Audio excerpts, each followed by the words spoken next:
Welcome to the Real Talk Retirement Show, where we explore the financial side of retirement and beyond. Whether you're currently retired or planning for the future, we offer real, relatable conversations about money and personal finances. Most importantly, we dive into all these topics using real talk. Now, let's get real about your money and your retirement.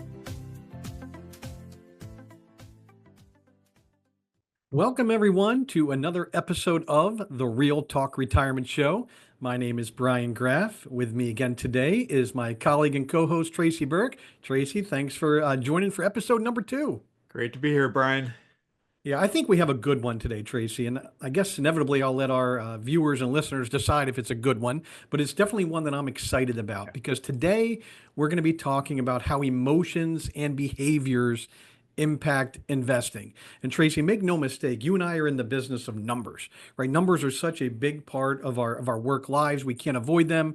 Here at Conrad Siegel, we've always said numbers matter, right? We're surrounded by a bunch of actuaries in here, and they definitely do. But more than the numbers, the people is what really matters the most. Without the people, the numbers mean nothing.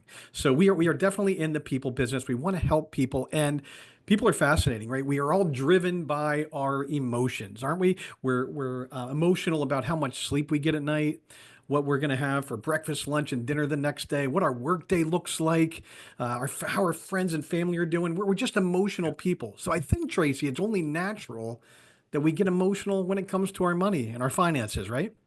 Yeah, that's for sure. And this is a super important topic. Sometimes we don't, as you said, we don't like to focus or talk about that emotional side or our behavior, especially guys, right? Right. Sometimes that's something we don't wear on our shirt sleeve there.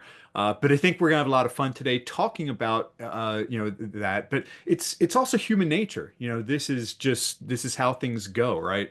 Among other things. So as we were thinking through this topic today, one quote that come to mind was from Tony Robbins, and his quote is, "The single biggest threat to your financial well-being is your own brain." And as every time I see that or read that, I think, wow, that's so true. It's almost like that little guy that's sitting on your shoulder, constantly telling you what to do. I don't know if you had that Oh guy. yeah, I got a couple of those guys. Yep. Yeah, and they keep popping up, and a lot of times it's the negativity side of it, right? But sometimes again, that brain and our emotions can certainly get into it. So as human beings, we're just prone to making, bad or dumb decisions when dealing with money. That's just how we're set up, right? For sure. And sometimes it's those, maybe we have mental biases, or I like to refer to them as blind spots, things that maybe we're not quite aware of that are out there. But, those things are very prevalent with coming, when it comes to money. So, as we think through this, everything we do from an investing standpoint, we could nail it all. We could do, everything that we're supposed to do from a textbook standpoint. Mhm. But then we all of a sudden can just mess it up with the emotion, with one emotional mistake, right? That those type of things happen. And think back to, a mentor I had many years ago now. He said, Tracy, it can take 20 years to build a reputation, but you can destroy it in 5 minutes. Absolutely. Yeah, Yeah, we see it by all the time. Mhm. yeah, by doing something emotional or something dumb, and that happens a lot of time in money as well. And then another quote that Tony Robbins saw before, it was something like 80% of your success is due to the psychology of things, and the other 20% is the mechanics. So again, important topic. It's surprisingly difficult to invest rationally. So, Brian, something that comes to my mind, and this is something we hear from client or see from clients interaction all the time, So when markets go down, what's that first reaction that a lot of investors have? Oh, people want to sell, Tracy. They've got a statement in the mail, or they logged on to their different financial accounts. They see a drop in value, and they want to run from that bad situation. Again, that's human nature. We see something go bad, we want to get out of it. But rationally, I mean, that's probably the worst thing you can do at that time. Once the market really drops, you want to stay true to your retirement planning goals, the plan you set forth for yourself, and kind of selling low is the worst thing you can do. In reality, if you're going to do anything, and not saying you have to, sometimes staying the course is the Yeah. best thing you do, but those really become opportune times to actually buy more of those riskier investments that are a little bit down in value. But again, the human nature element always creeps in, and we want to get out of a situation that's currently bad. Yeah. So yeah, I think that whole idea of just kind of setting a plan, sticking to it, not checking in to your account too often is probably the best thing you can do during those market downturns, Tracy. Let's talk about some other common feelings, when it comes to investing. What are some other things we that comes into play? Yeah. So, fear, Hmm. something that, and in all aspects of life, sometimes there's fear and sometimes it's real. But in terms of investing, having that fear can really lead to selling at the wrong time or even buying at the wrong time. When we're if we have that fear that, my goodness, the stock market's going to go down, and sometimes we hit that sell button again, panicking, or even, markets at an all-time high. This isn't the right time to buy. You just mentioned, buying low and selling high, which Yeah. is what we want to do. But there are times when stock markets are on high and people say, well, nope, I'm fearful that, this was the wrong time, right? Because if I buy now and the market goes down, that's the wrong. So it seems like we can never win sometimes in the fear category. Yeah, agree, Tracy. And that's why I think that the concept of dollar cost averaging is so important, which is where you kind of can continue to invest the same amount of money periodically throughout the year, which where you think about like retirement plan investing, 401ks, 403bs. I mean, that's the beauty of those types of plans. You're just having a certain dollar amount coming out of your paycheck, being invested every pay period, so every 2 weeks or once a month, and you're Yeah. buying at all kinds of different prices throughout the year. That's dollar cost averaging, Tracy. And do you agree that that's probably an important thing for investors to do? Yeah, for sure. And even on the back end too, right? Even when people are taking money out of their investments later in life, Right. just doing it sort of that, dollar cost averaging, almost reverse approach, taking money out. So yeah, that's for sure. So another one, another sort of emotion that becomes pretty common is greed. Mm. And sometimes, that's almost that fear of missing out type of thing. And we'll probably circle back to that in a little bit. But, a lot of times when greed, you're sort of ignoring some of those risks out there and you're chasing performance. Hey, well, that stock or that sector or whatever that asset just really is taken off and it's done well and I want more. Right. So sometimes instead of cashing in your chips or just being smart about it, being overly concentrated, those type of things. Regret, something else that comes to mind. A lot of people will, at some point, have regret of not doing something maybe in the past, and maybe there was a missed opportunity, and we think, Oh, well, Tracy, how many people have you talked to that said, I knew Apple was going to be the next hot stock, and I just couldn't convince myself to buy it, years and years ago. I mean, you hear it all the time, all this regret from investors. Yeah. yeah, for sure. And fear, of making that mistake, which Right. I didn't do it. And then the last sort of emotion that sometime, maybe on the opposite side of it, sometimes is that excitement. And all these are intertwined, of course.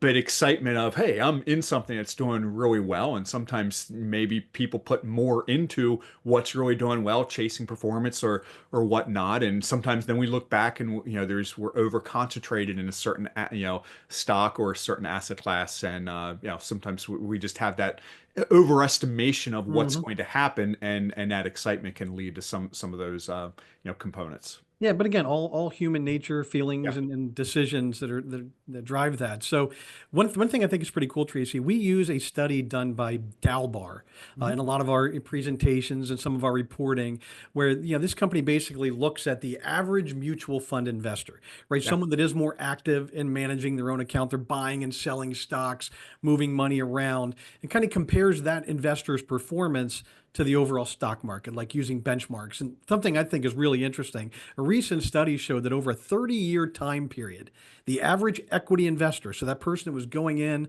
buying stocks, trading, maybe trying to time the market in a lot of situations, had an average annual rate of return of roughly 6.8%, right? Not awful. That doesn't sound too Yeah. shabby. Sure. Sure. Whereas an investor, though, that simply invested in the S&P 500 index, right? That index that is comprised of the largest 500 U.S. company, they would have seen a return of nearly 9.7% over that, a year in that same 30-year span. So that's a gap of nearly 3%. That's pretty telling, isn't it? That's really incredible. And I mean that 3% gap's huge. So to put some numbers to or some, performance numbers to that, if you had $100,000 30 Mhm. years ago, as you just said, Brian, and put that in the S&P 500 index, you have roughly $1.6 million now, just to Hmm. give our listeners some perspective. So that's great, right? 100,000 30 years later turns into 1.6. But if my return was 3% less, that lower number, that average equity investor that you just quoted in Yeah. that study, I would have less than half of that 1.6. I would have Wow. just a little over $700,000. So You wouldn't think that. You would never think that on the surface until you crunch those numbers. It's yeah, powerful. Yeah. it is. Yeah. So let's talk a little bit more then, Tracy, about the why behind all this. Like, why do our emotions often get the best of us when we're investing? Yeah, and a lot of studies have been done on this sort of the why behind it, and so much of these studies come back to that decisions we make are anchored to our past experiences, especially those in childhood or early adulthood. That forms sort of who we are, right? So as I think back to my own situation during childhood and thinking about like what money meant in the family or how that was, Hmm. it was tough to compare how our family stacked up from a financial standpoint to others. And not something that as a child I was thinking about a heck of a lot of other stuff and Right, right. worried about that. But now as I'm thinking back, certainly, we were somewhat thrifty. The family was somewhat Hmm. thrifty, and we weren't living lavishly at all. I mean, we were doing vacations and doing some of the what felt normal at the time, and certainly met needs, but there was nothing overboard, and we were pretty cautious, or the family was pretty cautious in how we spent money. And so that was my upbringing, and sort of my introduction to money and finances, of course. So, I didn't know any differently. So as I got into early adulthood, that's just how I operated, right? And so I was a little bit more thrifty. So, I think one thing I've seen, it's very tough for people to change their stripes. And what I mean by that, Absolutely. sometimes, when folks have, whatever their money habits are, and sometimes then people will be very successfully financially and become very wealthy. But, most of the time, I think a lot of folks in that situation, they're not changing their stripes. If they were Right. somewhat thrifty or, from that standpoint, just not big spenders, it's not just a flip of the switch. I don't know. You're right. How do you see things, any of your past experiences on this? Yeah, that's interesting, Tracy, because I would say my childhood was kind of the opposite of yours in a sense. We were certainly by no means rich, but we were definitely, upper middle class, I'd say. My dad had a really good corporate job, and he was very frivolous when it came to spending money, which maybe was to my advantage as a kid growing up. I can picture Christmases going, waking up, and there was a big new pinball machine by the tree, right? Like right out of the arcade or a jukebox. The time played 45 records. It, again, dates me a little bit. We always had the new gadgets, like, whenever a Yeah. new type of TV or a video game console came out for you kind of tech heads or video game nerds. I'm probably talking about Pong and Atari and ColecoVision. So again, going way back to the 80s and things like that. But we always kind of had the new shiny things.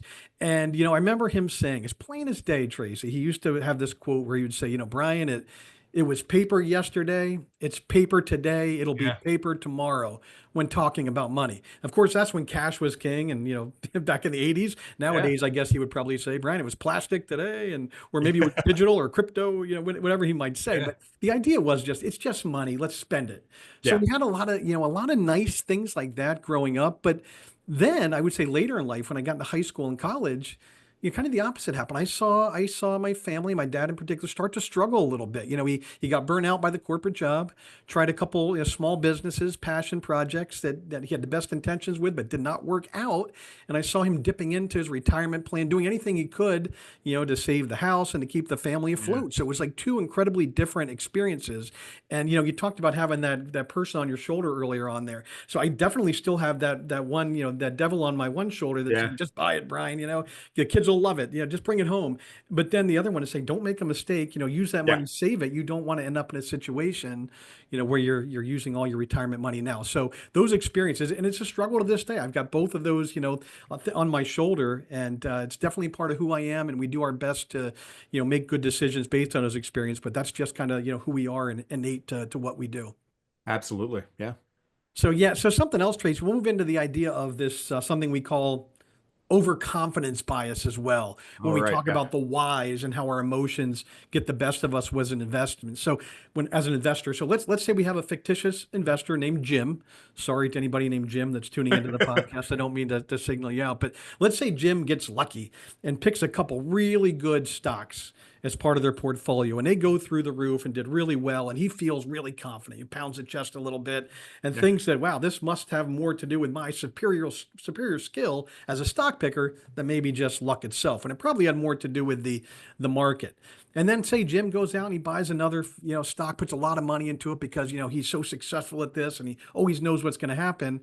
Shortly after he makes that purchase, that stock goes down and Jim loses a lot of money. That's what we call a bad decision based on overconfidence. Yeah, for sure, and it, don't want to call it certain professions either, but there are certain professions that we see, Mm, people have that overconfidence bias. But I think the takeaway in those situations is really diversification, right? And these are some of the fundamentals that we talk over and over about with investors. They really pay off. But diversify, think over the long term. Don't make short-term decisions with long-term money. Work with a professional to take some of that emotional side out of it, those type of things. And with all that, falling into line, we talked about this earlier a little bit, FOMO, the fear of missing out. mhm. That's something that is super common and something that we've all been there in some way, shape, or form, right? In all aspects of life. We don't like missing out, and maybe some of it's keeping up with the Joneses or others, but yeah, I've we've probably all seen that often media can influence that. What you read or what you listen to, it can really create some of those emotions that we talked about, the excitement in particular that we talked about earlier. And maybe that's with a specific stock, and we've referenced that a couple times. And as we sit here recording this, we're in the 21st century, right? Mhm.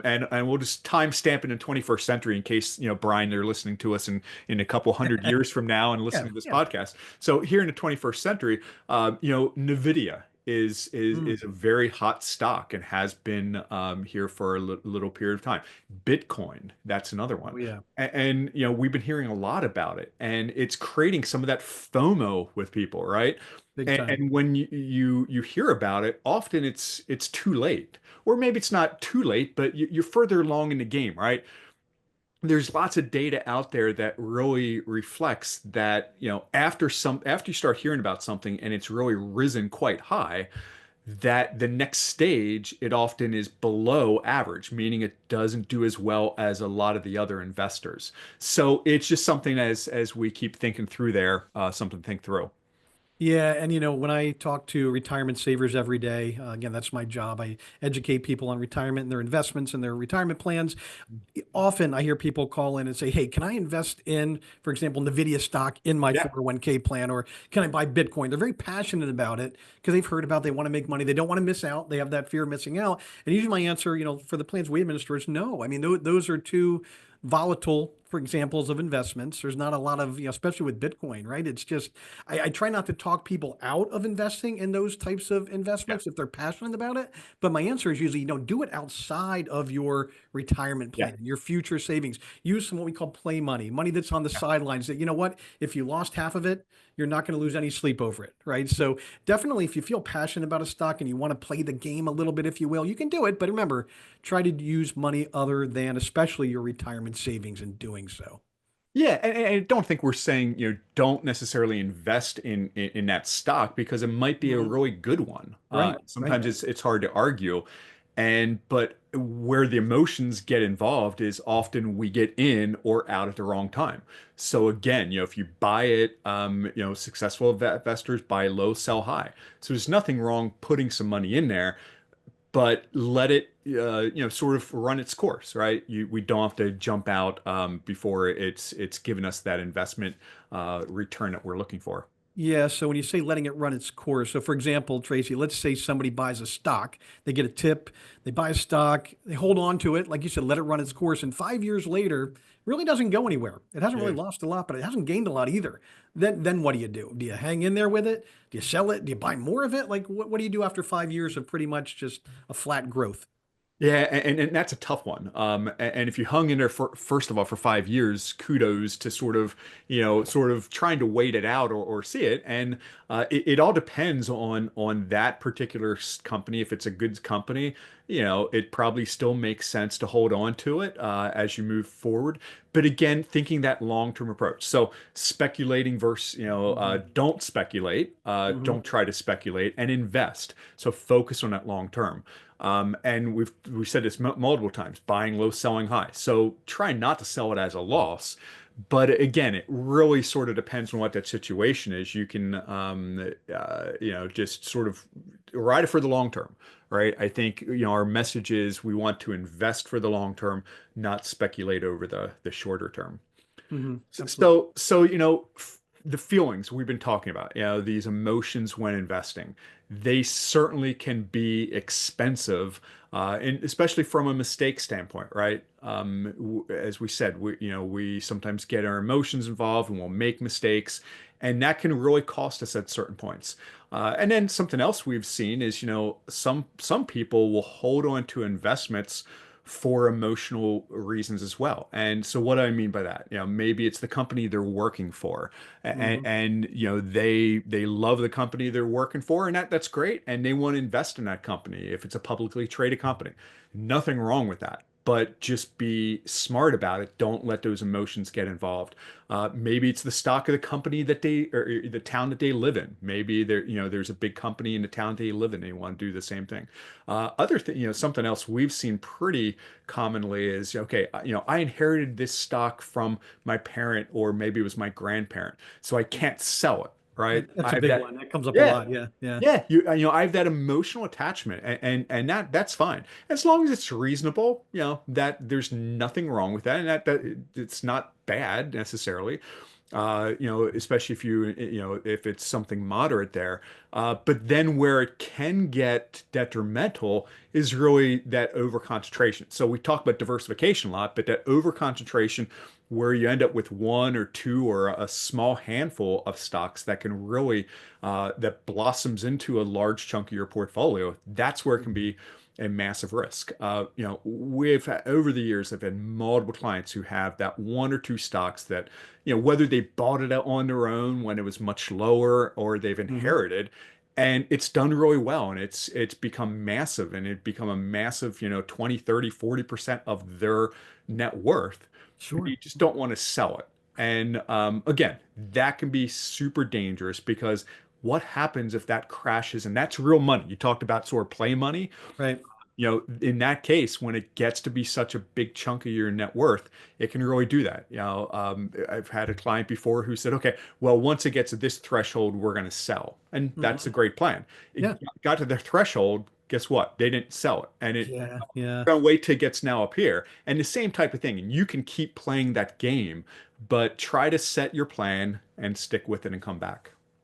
Great stuff, Tracy. And kind of as we wrap up, we always want to give our listeners and viewers some action items, right? We think this Yeah. podcast will only be successful if there are some takeaways in there for everybody listening at home. So we talked all day today about emotions and keeping emotions kind of out of investing in your financial life the best we can. But how, Tracy? How do we do it? Yeah, so there's multiple ways, but the first one comes to my mind is sort of sleeping on it. I Yeah, call that the overnight test. sure. Any major decisions in life, it's best not just to be quick and reactive, right?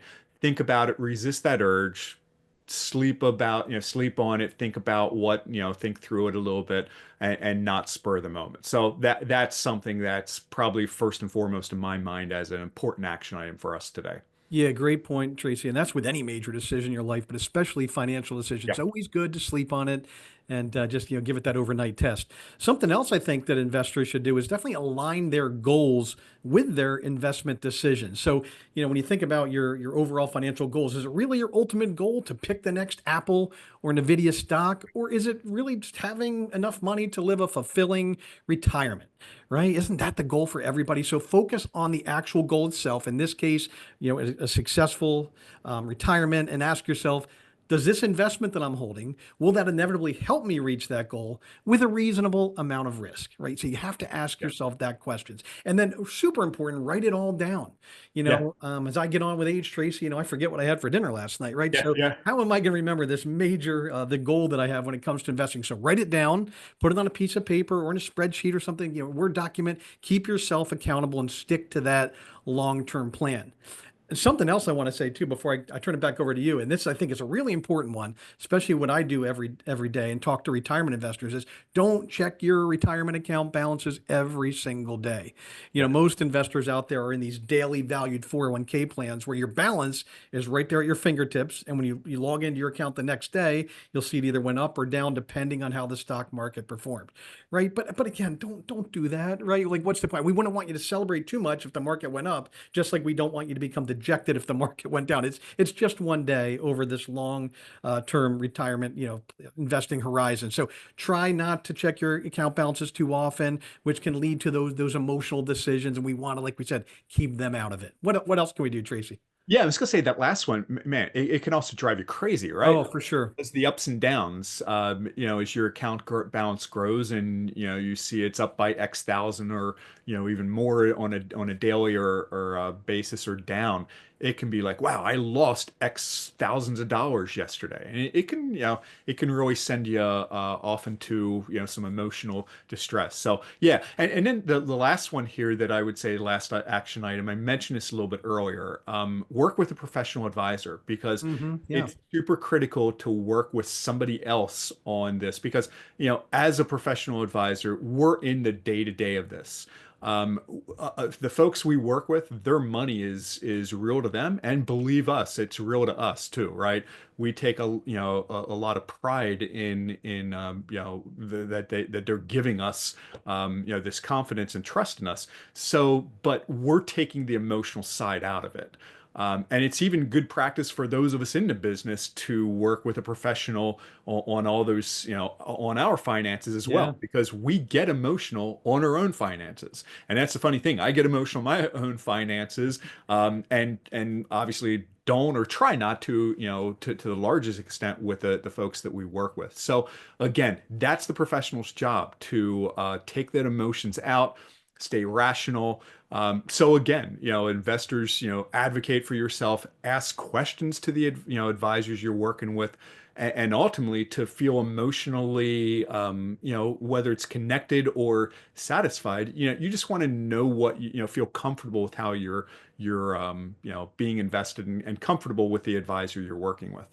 100%, Tracy. And, good advisors certainly worth their weight in gold, especially once you get to retirement age, you're approaching retirement, helping you with like spending strategies and tax strategies. Oh my gosh, there's so much a good advisor will help you with. But even before you get to that point, maybe you're in the earlier stages of your career, there are still professionals you can talk to. And take advantage of your retirement plan's easy options. I think that's a big one too.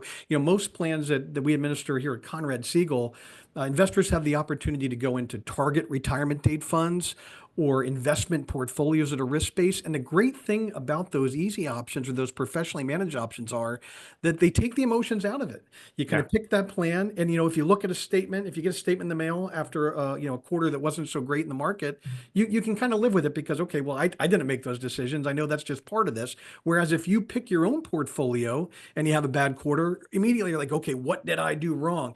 And you probably didn't do anything wrong. It's probably just indicative of how the stock market performed, but we Yeah. automatically think we should have done something different. I'm going to go in, I'm going to change it. So those easy options or those professionally managed solutions are wonderful ways where you can experience good long-term returns and keep your emotions out of the picture. So I just wanted to point that out as well. All right, Tracy, this was a lot of fun. I really enjoyed this topic. I hope everybody out there did too. And I just want to remind all of our listeners to please reach out to us if you have any questions. I told you early on that we are in the business of helping people. We'd love to hear from you. So please email us at podcast@conradsiegel.com.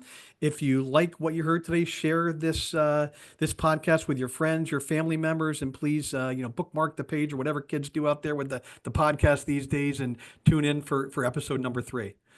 So again, Tracy, thanks. This is a good time. Have a great rest of your day, and look forward to talking to you on the next podcast. Thanks. Thank you for tuning into today's show. The Real Talk Retirement Show is created and produced by Conrad Siegel, an advisory firm that specializes in helping people prepare for retirement and beyond.